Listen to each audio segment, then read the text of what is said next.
this episode, I come face to face with a top rugby coach from Carlisle, who's known for being a hard taskmaster. If you see George Graham in action on the touchline, it's easy to see why many would want to keep a safe distance. But in this programme, I get to meet the man behind the temper, find out what he's really like away from the rugby pitch, and if he really deserves his fierce reputation. This is George Graham, as you've never seen him before. We've got to work harder. Fucking hit your jumpers, mate. It's not fucking acceptable. The amount of times we're in there and we're fucking not scoring. Get your fucking lineup sorted out. And you boys, I know it's cold, but I don't give a fuck.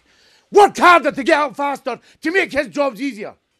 Well, I've known George Graham for many years now, and my first impressions of him was like most people's. I remember being very apprehensive when I met him for the first time. But I really needn't have worried. He was the most charming, engaging man, incredibly respectful, totally honest, and a man who the media have adored for his forthright opinions on the game. George has been a breath of fresh air for journalists. He's never been afraid to speak his mind and give honest and frank opinions, something quite rare these days in a world where media training and spin is par for the course. I sat down with the man who was born in Stirling and won 25 caps for Scotland as a prop, and who since then has enjoyed great success as a coach. He was forwards coach for the Border Reivers in Scotland before a successful 7-year period with Gala, and currently he's head coach for Hawick. Let's begin with his international career and his first cap for Scotland.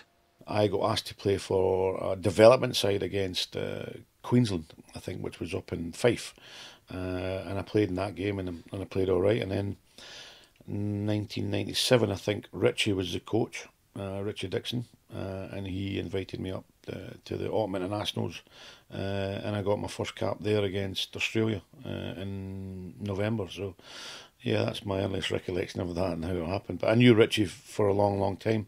Richie used to coach Stirling County when I was there, and also played Scotland under 18s, under 19s, under 21s, and Richie was a coach of that as well. So I had a lot of history with Richie, and he knew how I played, so I think that was a lot to do with it.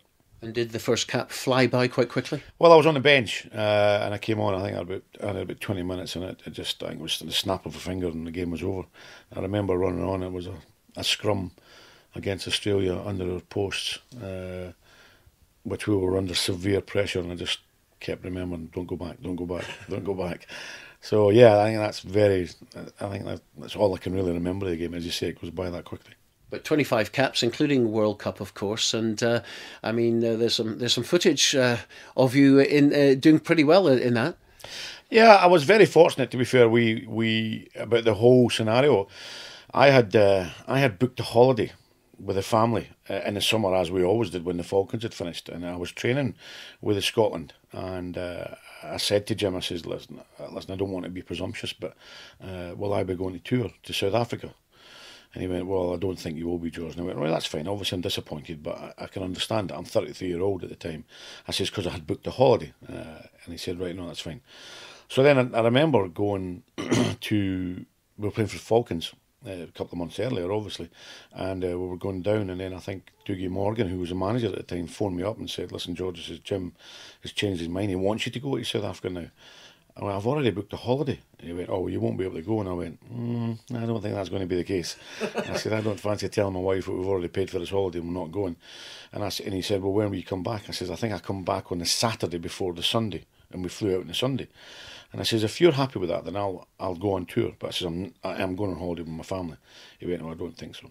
So I said, right, okay. But then again, he phoned me back 2 days later and said, right, Jim says it's okay. So I went on holiday for 2 weeks. Came back on the Saturday and flew out to South Africa on the Sunday. And I played nearly every game in South Africa. Luckily enough for me, I got picked in the final squad to be in the World Cup, which was fantastic. But I'll always remember when the team was getting announced for the first game against South Africa. You were in this big media room, and they would sit down and the manager would read out, well, the team for South Africa is, and then you would start from 15 to 9, and then you would normally go 1 Tom Smith, 2 Gordon Bullock, and normally I'm waiting for Matty Smith or Paul Burnell, and he said 3 George Graham, and I had to stop myself because I was ready for jumping up in the air when everybody was getting their names, and at that time it was it was a huge surprise to a lot of media people because I'm only 5'7", and then I was only 17 and a bit stone, just 17 and a half stone, which is positively anorexic, to be fair, at that level of rugby, given the fact that I was going to be playing against Os Durant, who was the Ox, who was an enormous man, 23 stone at the time. But I think Jim had he was confident in me, and he was confident that my height would combat his height and the weight difference. So, and it actually went quite well. We done really well against them. So, yeah, it was very, very surprising to get that first World Cup cap in the first game.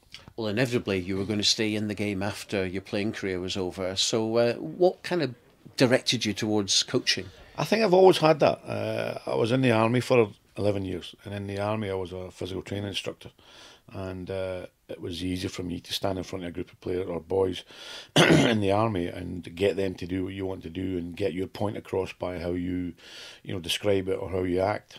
So it was always sort of there in me. And then when I finished, I always wanted to just be involved in coaching. I like being around. I'd pretty much done everything, and I thought I could pass on other stuff. And obviously, there's the job factor as well.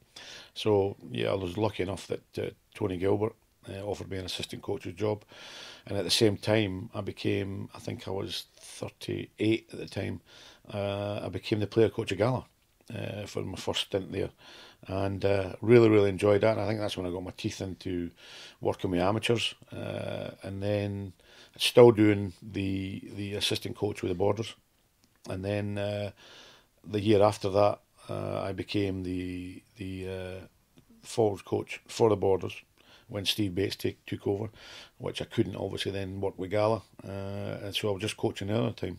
Tell me about the Scotland job. It was an incredibly tough job, but very rewarding. To coach your national team I think it's a fantastic honour, but obviously once you get to the top of the tree there's only one way you can go, and unfortunately that happens. I was going to say, because inevitably these things do happen, and quite often scapegoats are looked for as well. And it was very controversial getting rid of you as a Scotland coach. What was your own take on it? I think we had a bad Six Nations. I think we didn't do particularly well, and we obviously got beat against Italy in the last game of the season. Whether Frank wanted to get rid of me or whether the SRU wanted to get rid of me, that was their choice, whether they wanted to freshen things up. But I was a little disappointed that, as you say, that I was the one that was singled out, where Frank kept his job and Alan kept his job, but the forwards who were seemed to be doing okay, I lose my job. So it's one of the things. It was very hurtful, very, very surprised at how that came around. But as I've already said, it's one of these things that happens. It's part of being a coach. Once you become a coach, as much as this maybe come across as being negative, you're just waiting for the sack, because it effectively will happen. And it's just a matter of time and how long you can keep the players reacting to you and being fresh, and being, up to date with how things going, then that's how long it'll keep you going. But ultimately, all coaches meet their doom at some stage. I mean, the way that football coaches nowadays, 6 or 8 games, if they don't win, then they're getting sacked. So it's just part of the parcel. But then you had the opportunity, of course, to come back to Gala, not as a player coach this time, but as the head coach, and you had 5 incredible seasons. You took the boys right up to British and Irish Cup success. You were second in the Premiership table, and a Scottish Cup win as well, all in 5 years. We were almost thinking, well, there's going to be a statue here of George Graham outside Netherdale. No, it was great. It was a great time. As you say, I came back from Italy. Had a good time there. It was another experience of learning how to do with things in a different country. So there was always, as much as it wasn't a positive one, there's things to be taken from that. And then when I came back, I got a phone call from the boys at Gala if I wanted to come up for an interview, and I went up, and yeah, they were very keen, and so was I, to get back into rugby, and they got me up, and we got started, and we got involved, and it was a really hard task. I think the boys were a wee bit in disarray, and then obviously myself coming in, a few of the boys knew who I was, a lot of the younger boys didn't know who I was, and then to get used to my style of coaching and what I expected of them. I think it was hard, and there was a lot of tough decisions with them. But yeah, as you said, it was one of the things that we worked really hard. We got promoted to the Premiership that year. In the Premiership, I think we We finished, I think it was about second or third in that first year. Second year we finished second. The third year we finished second. It was a great time, really, really great experience, and one that I will always cherish. And of course, after 7 years, as you say, waiting for the sack to happen, and that's what happened. But you took it on the chin, though, didn't you? Yeah, well, I had to. I mean, as I say, it was one of the things. It's as much as you never always want to accept it. I think it's just part and parcel. I was a little bit disappointed in the manner in which it came around, but these things happen. As you say, you just have to take it on the chin and move on.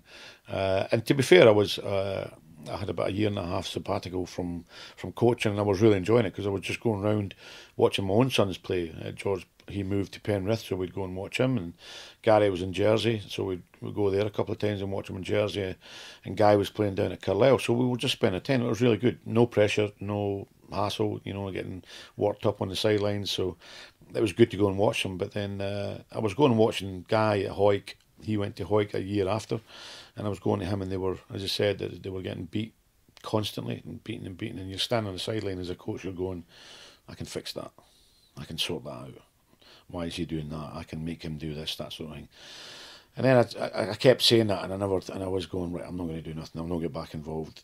And then we were up at Stirling, and they go 50 points past them or something like that, and I went, right, that's it. And I went and spoke to John Thorburn, and I just said, listen, John, get me on board.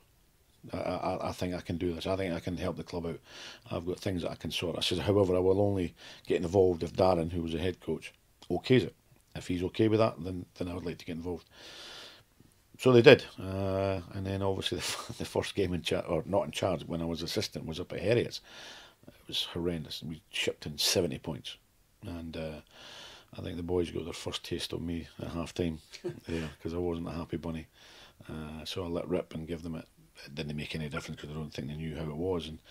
And then I think we played Boroughmuir the week after, and unfortunately Darren, as we've already said about head coaches, he got asked to step down. But I asked him if he would stay on. I think he's a good coach. I think he's got a lot to learn in terms of how he pitches his information across to the players, and we've done a lot of that. But he's got a vast knowledge of the game. I think he's the most qualified coach in Europe, so he's got a lot to offer. And I asked him, and I knew it would be tough for him because obviously his pride's hurting. He's lost his job, and he did, and he stayed, and I really admire him for that. In January 2018, after years of persuasion, George finally agreed for me to put a camera in the dressing room to see him in action. And the first game, where we became a fly on the wall, was at the end of the match between Hawick and Boroughmuir. Earlier in the season, the Greens had conceded over 60 points to the Edinburgh side, but this time, Hawick managed to win by 27 points to 20. There was now a real chance that Hawick could now avoid relegation against all odds, and there was no one more proud of his boys than George Graham. Boys, listen in. There's nothing better, when I told you when I came on board with you, there was nothing better than working with a group of boys that do exactly what you ask them to do. When you work hard, you get your rewards. And you've done it. You've done something that I don't think any other club in Scotland would ever have done. After fucking 9 games or 10 games or sitting at the bottom of the league by a country mile, and you've clawed and you've fought and you've fucking dug out a fucking 5 winning streak game. And I can't put into words how much I feel for you right now, because you've earned that. You've really earned every fucking bit of that, and you deserve everything that comes your way. Thank you very much for fucking letting me coach you boys, because it's an absolute fucking joy. Enjoy your night. Well done. Head coach of Boroughmuir that day was Peter Wright, a man who, let's say, has a few similar traits to the Hawick head coach. He played with and against George in the front row. They were teammates for Scotland, and they both find it difficult to stay quiet on the touchline. But how does Peter view the man he has so much in common with?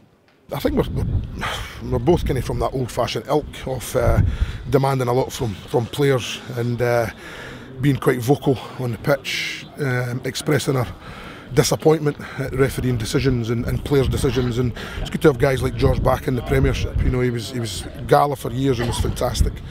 He's a character.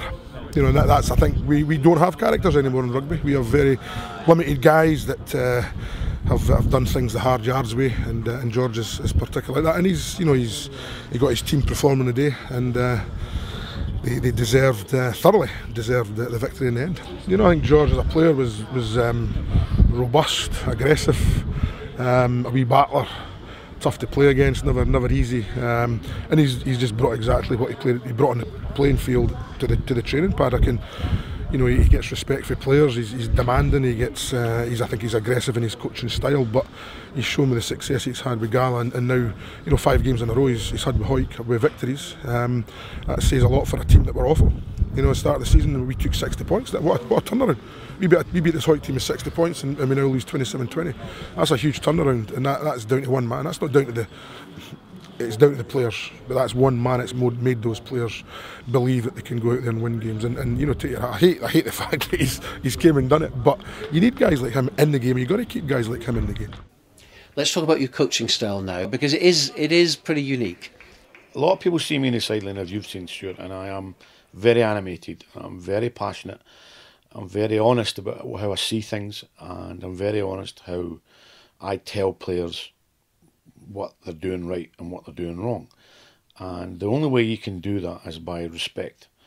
A huge advocate of respect in all walks of life, not just sport, but in all walks of life. And I work really hard to gain the respect of the players. But consequently, they have to work just as hard to gain my respect. So when I'm coaching and people see me bollocking players and shouting at them and giving them a hard time, they think I'm being hard on them. They think I'm being negative. But they don't know me, and they don't know the relationship I have with the players. And I think what happens is right off the bat, when I take over a club, I tell them how it is with me. And I says, if I'm shouting at you or I'm giving you a hard time, you should think yourself that I'm interested. You know I'm interested in you being better. I think you should be really, really bothered when I'm not shouting at you, because it pretty much lets you know that I don't think you've got anything to offer me. So I think the boys understand that. And 99.9% of the time, when I am giving it to the boys and I speak to them after it, they'll go, "You're right, George, you're right what you're telling me." Just never had it put to me that way. I think over the years, we haven't been in rugby for 35 years, I've experienced many, many coaches, and I've experienced we need to do something, and we need to do that, and we're not doing that. And then a guy will be sitting on the benches going, "Well, he's not talking about me. Can't be talking about me because I think I'm doing that." Invariably, it is him. So I don't do the we thing. I do you, and I'll make sure I point you out, and I'll make sure that I'll let you know that whatever you're doing is not up to my requirement, and I'll let you know to your face. And whether you like that or you don't like that, you've been under no illusions as to what my feeling is towards that. And as I said, I can only do that because I have the respect of the players. And as I said, I work incredibly hard to gain respect. And if you speak to the other boys at Gala that I was away for a long time, I'd love to think that they would back me up in that way. And the boys at Hawick now, I think, ask them as well. I think the proof is in the pudding with how the results are going and how we've changed things around by being honest with them and being straight to the point. I don't sugarcoat things. If I see something wrong, I'll let you know it's wrong, and I won't sugarcoat the way I tell you. Do I swear a lot? Yes, I do. I'm a working class guy, I'm an ex-soldier. It's just the way I get things across. If you don't like being sworn at, I don't like you be playing rugby. So it's just one of these things, and it's just how I am. And they react to it, and I get a reaction with them because I know I'm passionate. They know I'm really, really keen on winning. I don't believe in playing sport for the sake of it. I don't believe in playing rugby just to take part and go, we had a good game. I'm not interested in that. There's winning and nothing else. And I want to win, and I want the teams that I coach to win, and I want the players that I coach that are in winning teams to go on and be bigger and better things. I wanted to play rugby for the South. I wanted to play rugby for Scotland. I wanted to play rugby for the age groups. And if that means that I am going to bite at you every single time you do something wrong, then so be it. The path to greatness has had a few bumpy roads, and everybody that's coached under me gets a bumpy road. But if they get to where they're going, then I'm sure they'll go, right, that was worth it. So that's my way of putting things across. But there was still work to be done. The 5-match unbeaten run came to a halt at Watsonians on the road, followed by another defeat. All of a sudden, with results elsewhere not going to plan, Hawick had to beat Melrose, who finished top of the table at the end of the 18 matches, to survive in the top flight of Scottish rugby. But due to the weather, the initial game was postponed until March the 17th, significantly the day after Melrose had several of their key players representing Scotland in the club international against Ireland. It was as good a day to face Melrose as they could hope for, but by the break it was just 5-3 to Hawick, and their head coach was not happy as the players returned to the changing room. First thing, scrummaging. We've got to work harder. Fucking hit your jumpers, mate. It's not fucking acceptable. The amount of times we're in there and we're fucking not scoring. Get your fucking lineup sorted out. And you boys, I know it's cold, but I don't give a fuck. Work harder to get out faster to make his jobs easier. Remember, we need to fucking win this game. I don't know if it's anybody's escaped you. We need to win this fucking game. So let's start doing the things we've practiced. 23. Come on, boys. Come on. Go best, lads. Come on, boys, let's go. There's nothing left to leave it here. Come on, there's nothing left. Leave it out in the field. Come on. Not for the first time in his career, the George Graham team talk did the trick. Hawick went on to score 33 unanswered points against Melrose to collect a bonus point win, which not only saved the Greens from automatic relegation, but gave them an 8th place finish to avoid a playoff match to stay in that top division. It was the completion of an extraordinary turnaround for George and for Hawick.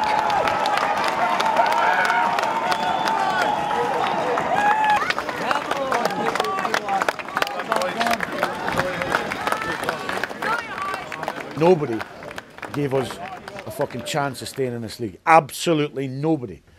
Everybody was fucking laughing at us. Everybody was fucking thinking we were a pile of shite. But they fucking aren't new. Because come next season, I can assure you, nobody's going to be wanting to come here. All right? Really, really chuffed to fuck fees. Been fantastic. Really enjoyed it. And can't wait till next season. Well done. George Graham is one of the characters of the game. But with big changes on the way in Scottish club rugby, what does the future hold for him? That's a question for the future, but whatever he does, he'll certainly light up the game of rugby in more ways than one.